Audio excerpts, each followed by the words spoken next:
The forest was silent, except for the scream that tore through my chest. I stumbled backward, my boots slipping on the damp earth, as the shadow loomed closer. A bear, its eyes glinting in the dusk. Heart pounding, I fumbled for my knife, knowing it was useless against a beast that size. Then, like a miracle born from the Montana wilderness, a sharp whistle cut the air. The bear froze. Hooves thundered, and a figure burst through the trees, a woman, all grit and grace, her cowboy hat casting a shadow as fierce as her glare. She raised a rifle, fired a warning shot into the sky, and the bear lumbered off, leaving me trembling, alive, and staring at my savior. Her name was Riley. She swung down from her horse, a chestnut mare that snorted as if annoyed by the interruption. Riley was about 30, with sun-kissed skin and blonde hair spilling from her hat in waves. Her eyes, green as the pines around us, held a mix of amusement and concern. "You okay, city girl?" she asked, her voice low and teasing but kind. I nodded, my throat too tight to speak. I was Emma, 28, a graphic designer from Seattle who'd come to Glacier National Park to escape a life that felt like it was suffocating me. A breakup, a dead-end job, parents who didn't understand why I couldn't just settle down. I wanted solitude, not a cowgirl hero, but there she was, tying her horse to a tree and checking my campsite like she owned the place. "You're not exactly prepared for bears, are you?" Riley said, eyeing my flimsy tent and the granola bar wrappers scattered near my fire pit. I flushed, embarrassed. I'd read the park guidelines, but city life hadn't taught me how to survive out here. She didn't judge, though. Instead, she crouched by my fire, tossing in a log with practiced ease. "Mind if I stick around? Bears don't scare easy, and you look like you could use a hand." I should have said no. I came here to be alone, to prove I could handle myself.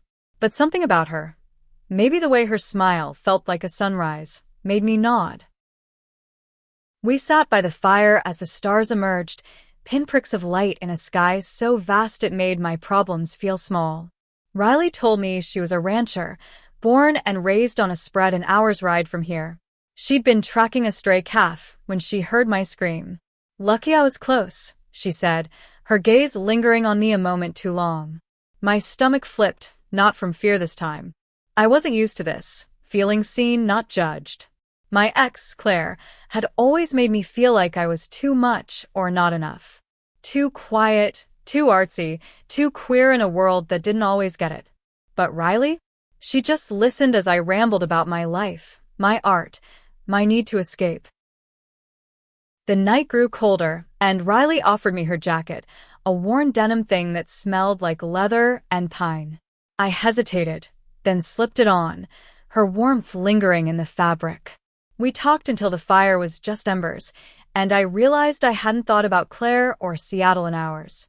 Riley stood to leave, promising to check on me tomorrow. "Don't go getting eaten before I get back," she teased, mounting her horse. As she rode off, I touched the jacket, my heart racing with something I hadn't felt in years: hope. The next morning, I woke to the sound of hooves. Riley was back, this time with a thermos of coffee and a grin that could melt glaciers. She helped me reinforce my campsite, teaching me how to store food to avoid bears. Her hands were steady, calloused, guiding mine as we tied knots in rope. Every brush of her fingers sent a jolt through me, and I caught her watching me, her eyes soft but unreadable. Was I imagining it? I'd never been good at reading signals, not after Claire's mixed messages. But when Riley invited me to ride with her to check on her cattle, I said yes without thinking. We rode through meadows bursting with wildflowers, the mountains looming like silent guardians. Riley was a natural on horseback, her body moving with the mare's rhythm. I was clumsy, clinging to the saddle, but she never laughed at me. Instead, she pointed out constellations of flowers, told stories about her family's ranch, and asked about my art. I told her about the sketches I'd been working on, abstract lines inspired by the chaos of my life. She listened like it mattered, and for the first time I felt like it did. By the time we reached her herd, the sun was high, and I was sweating but smiling. Riley dismounted, her boots kicking up dust as she checked a calf's leg. "This one's a fighter," she said, patting its flank. I watched her work, struck by how she belonged here, so sure of herself in a way I'd never been. When she caught me staring, she winked and my face burned. "You're not half bad out here, Emma," she said. "Stick with me, and you might just survive." I laughed, but her words stuck. Survive. Maybe I could do more than that. That night, back at my campsite, Riley stayed again. We cooked trout she'd caught in the river, and she played a soft tune on a guitar she'd brought, her voice low and haunting. I sketched her in the firelight, capturing the curve of her jaw, the spark in her eyes. When I showed her, she went quiet, then said, "You see things most people miss." Her hand grazed mine as she handed back the sketchbook, and I didn't pull away. The air between us felt charged, like the moment before a storm. I wanted to lean in, to close the gap, but fear held me back. What if I was wrong? What if this was just kindness, not something more? As the fire crackled, Riley told me about growing up queer in a small ranching town. The whispers, the judgment, the strength it took to be herself. I shared my own story, coming out to parents who didn't understand, losing friends who couldn't handle it. We were different, but our scars felt the same. When she looked at me, her eyes fierce with understanding, I knew I wasn't alone anymore. For the first time in years, I felt like I could breathe. The next day, the air was thick with tension, not just from the heat rising off the Montana plains. Riley arrived at dawn, her horse kicking up dust as she carried a coil of rope and a map. "There's a storm coming," she said, her voice steady but urgent. "We need to move your camp higher up. River might flood." I froze, my city instincts useless against the raw power of nature. Riley didn't wait for me to panic. She handed me a pack and started breaking down my tent, her movements quick and sure. I followed her lead, my hand shaking as I stuffed gear into bags.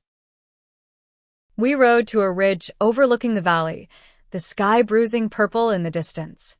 Riley's mare was steady, but my horse sensed my nerves, tossing its head. "Easy," Riley murmured, reaching over to calm it, her hand brushing my thigh. My breath caught, and I saw her lips twitch, like she knew exactly what she was doing. The ride was quiet, but every glance we shared felt like a conversation, heavy with things unsaid. By the time we set up camp on the ridge, the wind was howling, and I was grateful for her presence. As we secured the tent, Riley's hand lingered on mine, her calloused fingers warm against my skin. "You're braver than you think, Emma," she said, her eyes locking onto mine. My heart thudded, and I wanted to tell her how she made me feel, alive, seen, wanted, but the words stuck.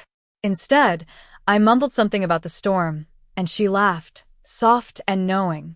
We worked side by side, her teaching me how to stake the tent against the wind, her patience endless even as thunder rumbled closer.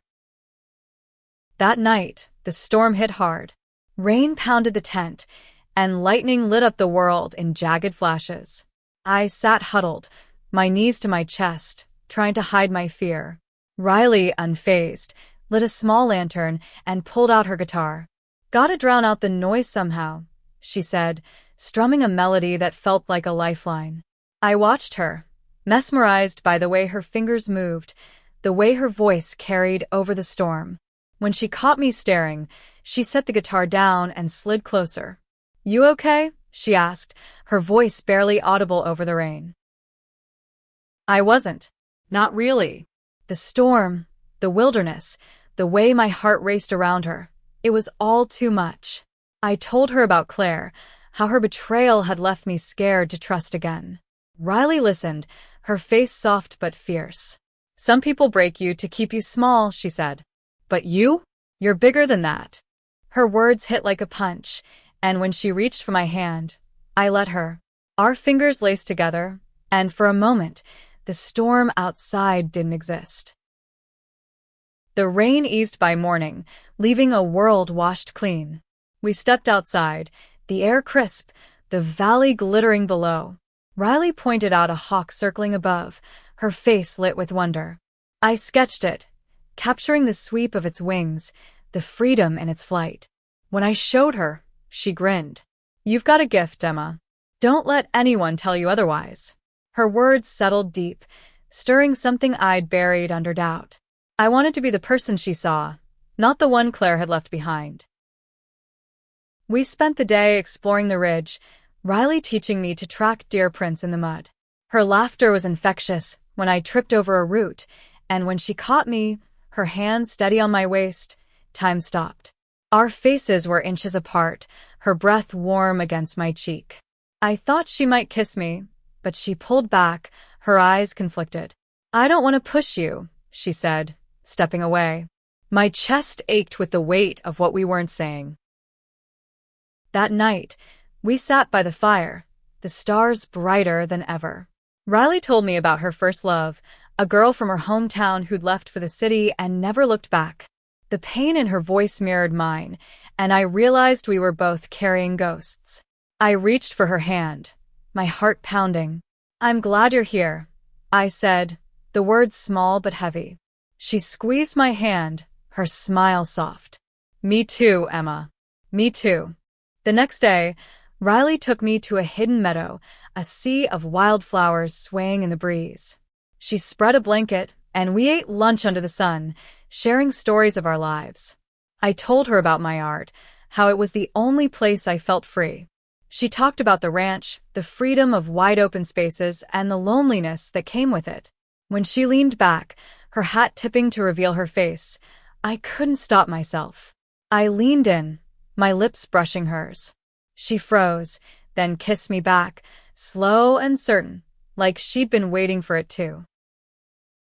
The kiss was a spark, igniting something I hadn't known I could feel. But as we pulled apart, a shout broke the silence. A man on horseback appeared, his face hard. Riley, we got trouble, he said. Rustlers hit the ranch. Her jaw tightened, and she stood, all business. Stay here, she told me, but I grabbed her arm.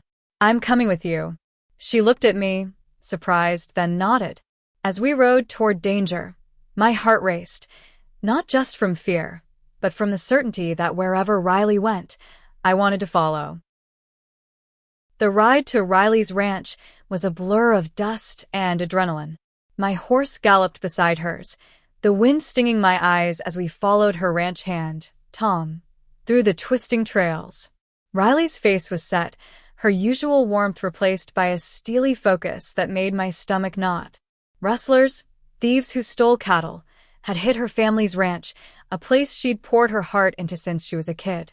I didn't know what we'd find, but the fear in Tom's voice told me it was bad. As we crested a hill, the ranch came into view, a sprawling spread of barns and corrals, now eerily quiet except for the lowing of scattered cattle. We dismounted, and Riley sprinted toward the main barn, where a group of her workers stood, faces grim. They took half the herd, a woman named Lila said, her voice shaking. Cut the fences and drove Em toward the canyon. Riley cursed under her breath, her hands clenched. I felt useless, a city girl out of her depth, but I stayed close, watching as she barked orders, organizing a plan to track the thieves. When she noticed me lingering, she softened. You don't have to do this, Emma. It's dangerous. I shook my head. I'm not leaving you. We rode out again, a small group of us, following tracks in the fading light. Riley led, her rifle slung across her back, her eyes scanning the horizon. I stayed near, my heart pounding not just from the chase but from the way she carried herself, fearless, yet burdened by the weight of her family's legacy. As we neared the canyon, gunshots cracked in the distance. Riley signaled us to stop, her hand steady as she scanned the shadows. Stay low, she whispered, her voice calm but urgent. I nodded, my pulse racing as I crouched behind a boulder. The rustlers were close, 4 men, armed and rough, herding cattle through a narrow pass. Riley's plan was simple: flank them, cut off their escape, and scare them into surrendering. But as we moved into position, a shot grazed the rock above my head, sending shards flying. I gasped, and Riley's hand found mine, squeezing hard. "Stay with me," she said, her eyes fierce. I nodded, swallowing my fear. We crept closer, Riley signaling to Tom and Lila to circle around. The tension was suffocating, but her presence grounded me. The confrontation was chaos. Riley fired warning shots, her voice booming as she demanded the wrestlers drop their weapons. 2 complied, but 1 bolted, and another raised his gun. My heart stopped as Riley tackled me to the ground, shielding me as bullets flew. Tom and Lila fired back, and within minutes, the wrestlers were disarmed, tied up, and waiting for the sheriff. Riley's arms stayed around me, her breath ragged. "You okay?" she asked, her voice raw. I nodded, but my hands trembled as I clung to her, realizing how close we'd come to disaster. We rode back to the ranch under a moonlit sky. The cattle recovered, but the mood heavy. Riley was quiet, her shoulders slumped. When we reached the barn, she sent the others ahead and turned to me. "You didn't have to stay," she said, her voice breaking. "You could have gotten hurt." I stepped closer, my heart pounding. "I stayed because I care about you." Her eyes searched mine, and for a moment, the world was just us. She pulled me into a hug, her warmth chasing away the night's chill. I buried my face in her shoulder, feeling safe for the first time in years. Back at the ranch, we sat on the porch, the stars above us endless. Riley told me about her family, how the ranch was all they had left after her parents passed. "I can't let it fall apart," she said, her voice thick with emotion. I took her hand, my thumb tracing circles on her skin. "You're not alone in this," I said. She looked at me, her eyes soft but guarded, like she wanted to believe me, but didn't know how. I wanted to kiss her again, to tell her I was falling for her, but the weight of the night held me back. The next day, we worked to repair the damaged fences, Riley teaching me how to hammer posts and stretch wire. Her laughter returned, lightening the air, and when our hands brushed, the spark was undeniable. But as we worked, a truck pulled up, and a woman stepped out, tall, sharp-eyed, with a city polish that didn't belong here. Riley's face fell. "Jess," she said, her voice flat. My stomach twisted. Jess was her ex, the one who'd left her heart in pieces. She was here to talk, she said, but the way her eyes lingered on Riley told me she wanted more. Jess stayed through the afternoon, her presence like a shadow. Riley was polite but distant, and I felt like an outsider, watching them talk about a past I wasn't part of. When Jess touched Riley's arm, I turned away, my chest tight. I busied myself with the fence, trying to ignore the jealousy clawing at me. That night, Riley found me by the corral, sketching to calm my nerves. "She's gone," she said quietly. She wanted to try again, but I told her no. I looked up, my heart racing. "Why?" I asked. She stepped closer, her voice low. "Because I'm not looking back anymore." Her words hung between us, heavy with promise. I stood, my sketchbook falling to the ground, and she closed the distance, her lips finding mine. The kiss was deeper this time, full of need and certainty. When we pulled apart, her forehead rested against mine, her breath warm. "Stay with me, Emma," she whispered. I nodded, my heart full, knowing that whatever came next, we'd face it together. The morning after our kiss, the ranch felt different, brighter, like the sun itself was celebrating. Riley was up before dawn, her silhouette sharp against the pink sky as she fed the horses. I watched her from the porch, my sketchbook open, trying to capture the way she moved, all strength and grace. My heart still raced from last night, from the way her lips had claimed mine with a certainty that left me dizzy. But doubt crept in, whispering questions. Was this real? Could someone like Riley, rooted, fearless, want someone like me, still finding her way? She caught me staring and grinned, tossing a hay bale like it weighed nothing. "You gonna help, city girl, or just draw me all day?" she teased. I laughed, setting my sketchbook aside, and joined her in the barn. We worked side by side, mucking stalls and hauling feed, our shoulders brushing in the cramped space. Every touch felt electric, but we didn't talk about the kiss. It hung between us, unspoken but alive, like a secret only we shared. By noon, the heat was brutal, and Riley suggested a break by the creek. We sat on a flat rock, our feet dangling in the cool water. She pulled out a thermos of lemonade, passing it to me with a smile. "You're getting the hang of this ranch life," she said, her eyes warm. I wanted to ask her what we were, what this meant, but instead I splashed her with water, laughing as she yelped and retaliated. For a moment, we were just two women, playful and free, the weight of the world forgotten. But reality crept back. That afternoon, a sheriff's deputy arrived with news about the rustlers. They'd been caught, but the investigation revealed they'd been hired by a local developer trying to sabotage small ranches like Riley's to force sales. Her face darkened as the deputy explained. The developer had been eyeing her land for years, offering buyouts she'd always refused. "This is my home," she said, her voice fierce. "They'll have to burn it down before I let it go." I reached for her hand, my heart aching at the fire in her eyes. That night, we sat by the fire pit, the ranch quiet except for the crickets. Riley was tense, her jaw tight as she stared into the flames. I wanted to comfort her, but I didn't know how. Instead, I pulled out my sketchbook and showed her a drawing I'd done of the ranch at sunrise, the barns glowing under the first light. "This is how I see it," I said softly. "It's worth fighting for." She looked at the sketch, then at me, her eyes softening. "You get it," she whispered, pulling me close. Her kiss was slow, tender, and I melted into it, the world fading away. The next day, Riley took me to meet her crew, a tight-knit group of ranch hands who treated her like family. They welcomed me warmly, but I caught their curious glances, wondering who I was to their boss. Lila, the woman from the rustler chase, pulled me aside. "She's different with you," she said, her tone approving but cautious. "Don't break her heart." I nodded, my throat tight. I didn't want to hurt Riley, but I wasn't sure I knew how to love someone without losing myself again. We spent the day riding the fence line, checking for more sabotage. Riley was quieter than usual, her eyes scanning the horizon like she expected trouble. When we stopped for lunch in a meadow, I couldn't hold back anymore. "What are we doing, Riley?" I asked, my voice shaking. She looked at me, surprised, then set down her sandwich. "I don't know," she admitted. "But I know I want you here. Is that enough for now?"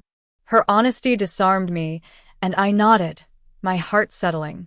For now, it was enough. That evening, a community meeting was called at the town hall, a weathered building in the nearby town of Whitefish. Riley spoke passionately about the developer's threats, rallying other ranchers to stand together. I sat in the back, sketching her as she stood tall, her voice steady despite the fear in the room. When she finished, people clapped, and I saw the weight of their trust settle on her shoulders. She was their leader, their hope, and I realized how much she carried. After the meeting, we walked under the stars, the town quiet around us. Riley took my hand, her fingers warm and sure. "I'm scared," she admitted, her voice barely audible. "Not just of losing the ranch, but of what happens if I let you in." My heart stopped. I'd been so caught up in my own fears, I hadn't seen hers. I stepped closer, my voice steady. "I'm scared too, but I'm not running." She smiled, pulling me into a kiss that felt like a promise, soft but fierce, under the endless Montana sky. As we rode back to the ranch, a distant rumble caught our attention. Headlights flashed in the darkness, a truck speeding toward the ranch. Riley's face hardened. "They're back," she said, spurring her horse forward. My heart raced as I followed, fear and determination mixing. Whatever was coming, we'd face it together, but the stakes felt higher than ever. The truck's headlights cut through the night like knives, blinding us as we galloped toward the ranch. Riley's horse surged ahead, her hat a dark silhouette against the glare. My stomach churned with dread, but I urged my horse to keep pace, the thud of hooves matching my pounding heart. As we reached the main gate, the truck screeched to a stop, and 3 men jumped out, their faces shadowed, but their intent clear. Trouble. Riley dismounted, her rifle in hand, and I followed, my legs shaky but my resolve firm. This was her home, and I wasn't letting her fight alone. "Get off my land," Riley said, her voice cold as steel. The leader, a stocky man with a scar across his cheek, smirked. "This ain't yours much longer, sweetheart. Sign the papers, or we make this ugly." My blood boiled at his tone, but Riley didn't flinch. She raised her rifle, not aiming but making her point. "Try me," she said. The men hesitated, then backed off as Tom and Lila appeared, armed and ready. The truck peeled out, leaving threats hanging in the air like smoke. Riley's shoulders slumped as they disappeared, but her eyes burned with defiance. "They'll be back," she said, turning to me. "You should go, Emma. This isn't your fight." Her words stung, but I saw the fear behind them. Not for herself, but for me. I stepped closer, my voice steady. "I'm not leaving you." Her gaze softened, and she nodded, a silent thank you. We spent the night patrolling the ranch, the crew taking shifts, the tension thick as fog. By morning, Riley was all business, meeting with the sheriff to report the incident. I stayed back, sketching the ranch to calm my nerves, but my mind kept replaying her words. "This isn't your fight." Was I in over my head? I'd come to Montana to find myself, not to fall into someone else's battle. But Riley wasn't just someone. She was the first person who made me feel like I could be more than my fears. I closed my sketchbook, determined to prove I belonged here, with her. That afternoon, Riley took me to a secluded part of the ranch, a grove of aspens glowing gold in the sunlight. "This is where I come to think," she said, sitting on a fallen log.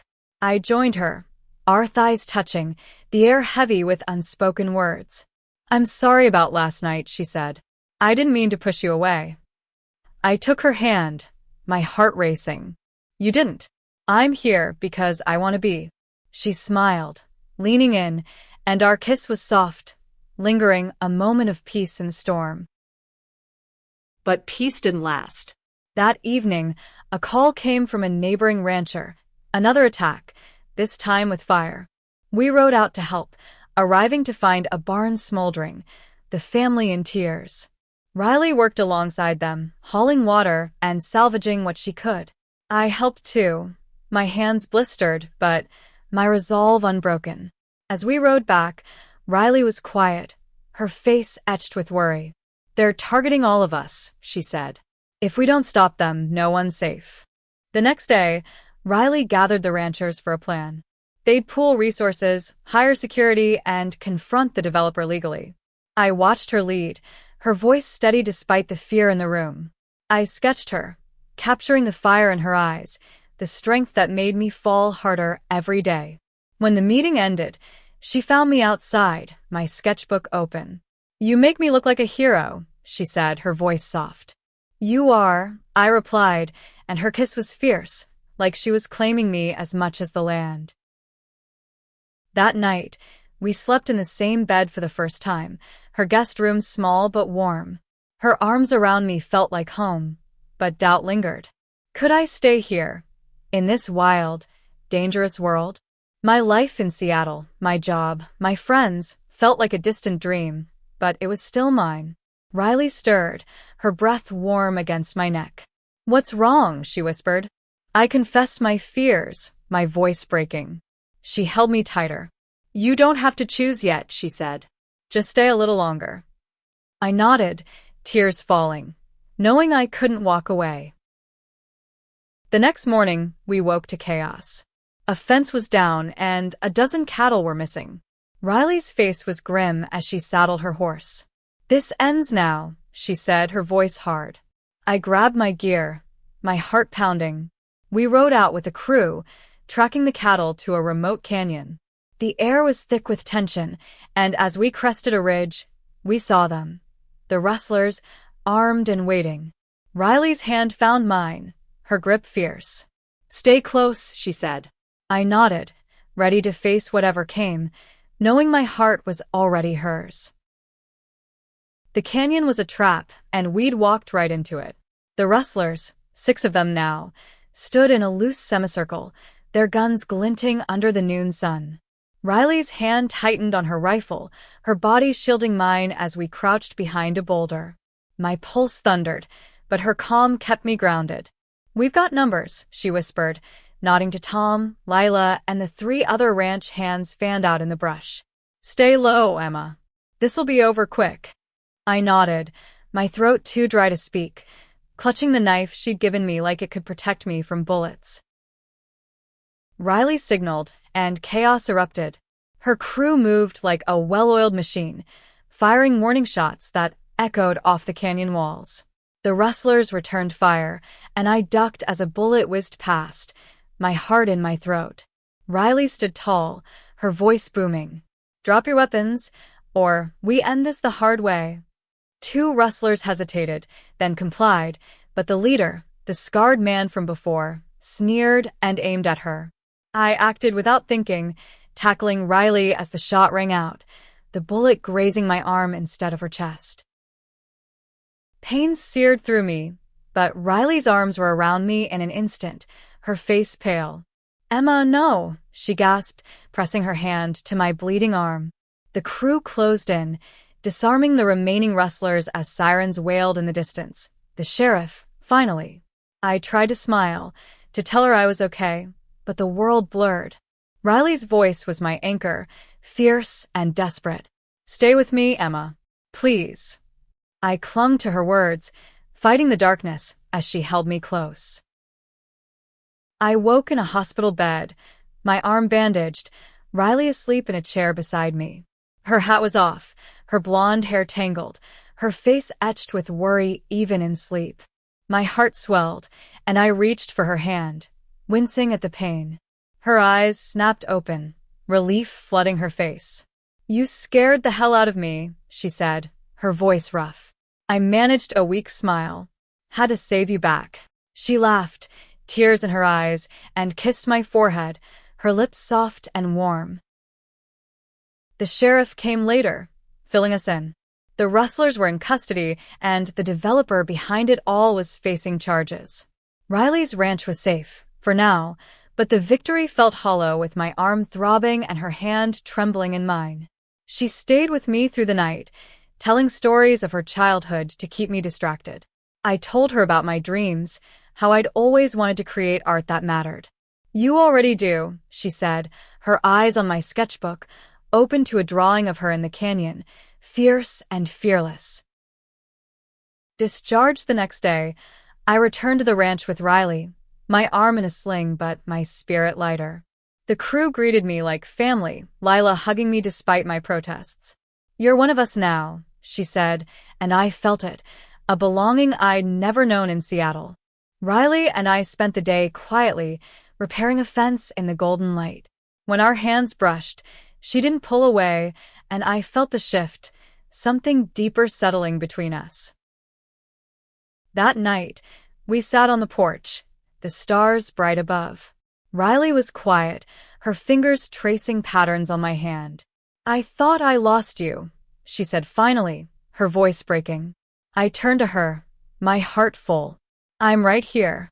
She kissed me, slow and deep, and I knew I was falling, not just for her, but for this life. But doubt lingered. My job, my city life, the world I'd left behind. Could I leave it for good? The next day, Riley took me to her family's old cabin, a small place tucked in the hills. It was filled with memories, photos of her parents, her childhood drawings. She showed me a carving she'd made as a kid, her initials intertwined with another's. "My first love," she said, her voice soft.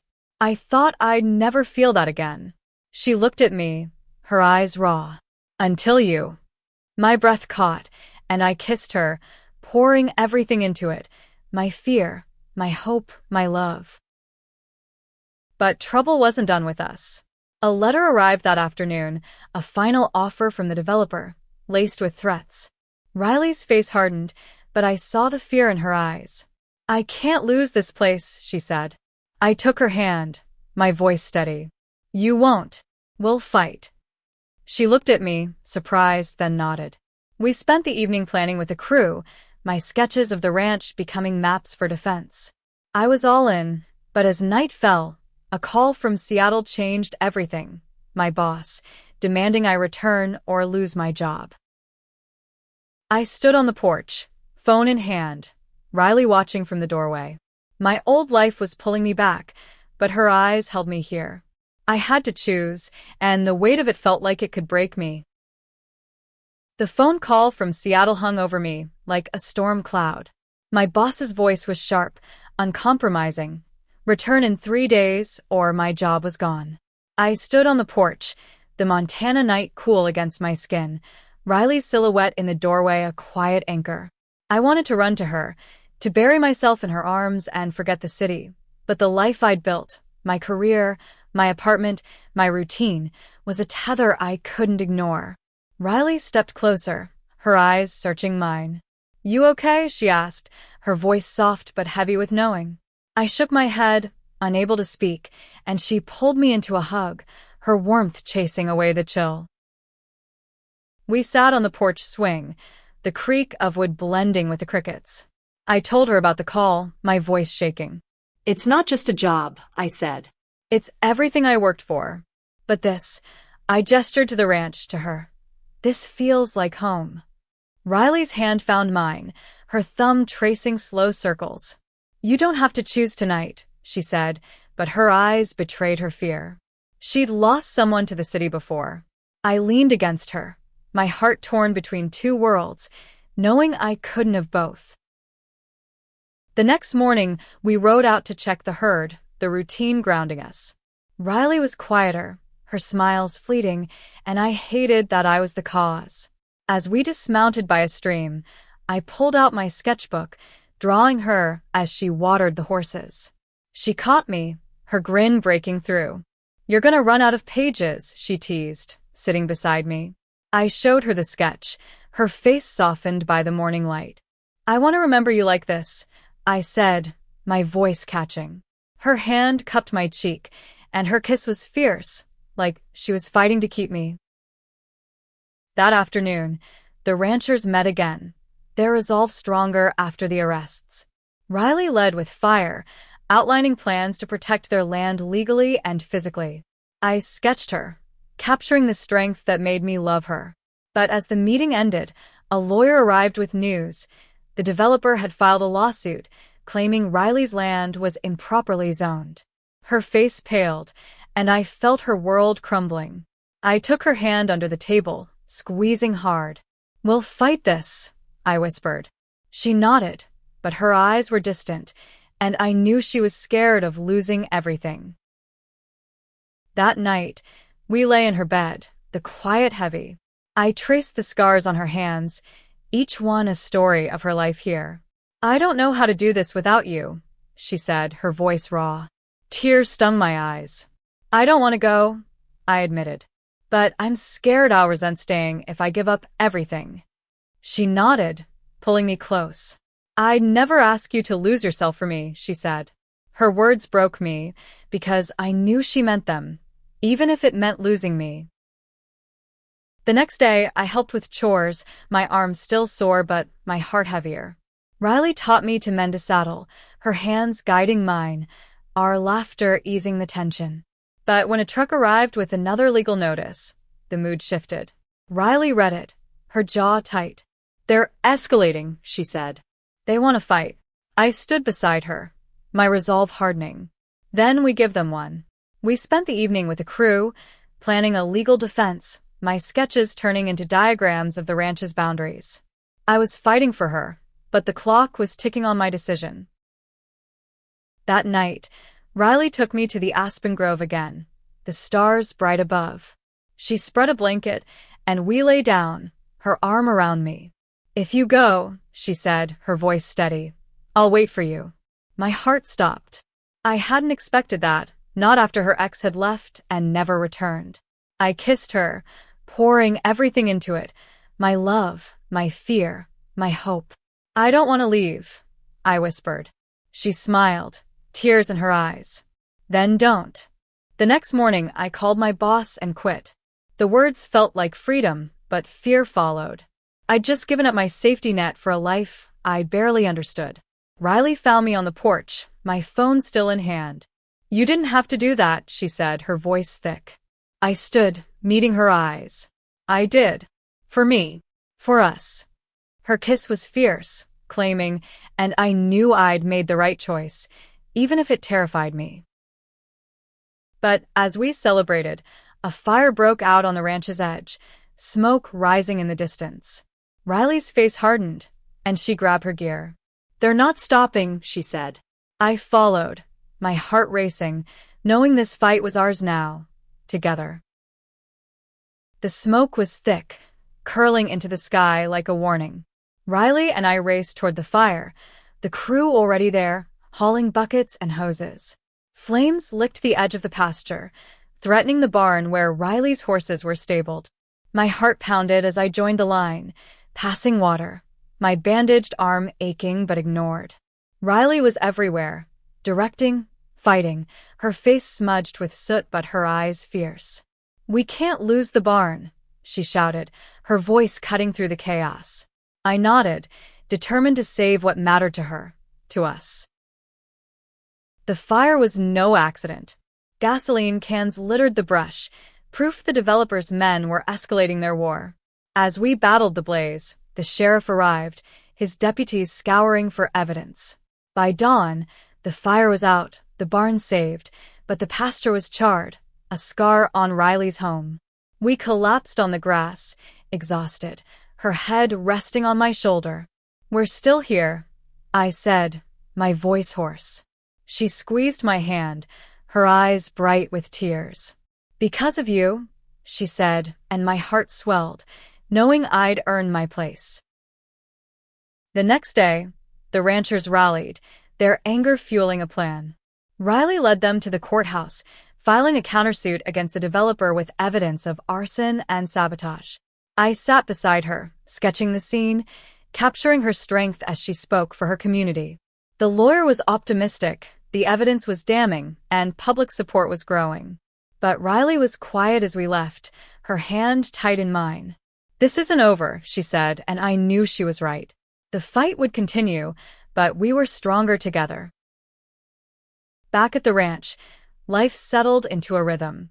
I moved into Riley's cabin, my sketches filling the walls, turning it into our home. I started freelancing, selling art inspired by the ranch, finding purpose in my work. Riley taught me to ride better, her laughter bright as I finally stayed in the saddle. We spent evenings by the fire, her guitar filling the air, my sketches capturing our love. But the developer's shadow lingered, with whispers of new threats. We stayed vigilant, our bond a shield against the uncertainty. One night, Riley took me to the ridge where we'd camped during the storm. The stars were endless, the air cool. She pulled out a small box, her hands shaking. Inside was a ring, simple but carved with an aspen leaf. I don't know what the future holds, she said, her voice raw. But I want it with you. Tears fell as I nodded, slipping the ring on, my heart full. We kissed, the world fading, our love a promise stronger than any threat. The next morning, a final blow came, a court order freezing the developers' assets, their schemes exposed. The ranch was safe, for now, and the community celebrated, Riley at its heart. I stood by her, proud, my sketches now a record of our fight, our love, our home. I'd come to Montana to escape, but I'd found so much more, a life, a purpose, a woman who changed everything. Years later, we tell our story, how a city girl and a cowgirl faced bears, rustlers, and fires, finding love in the wild. My art hung in galleries, Riley's ranch thrived, and our rings glinted in the sun as we worked side by side. The world wasn't always kind, but we'd built something unbreakable, a love that carried us through every storm. And as we sat on our porch, her hand in mine, I knew I'd never be alone again.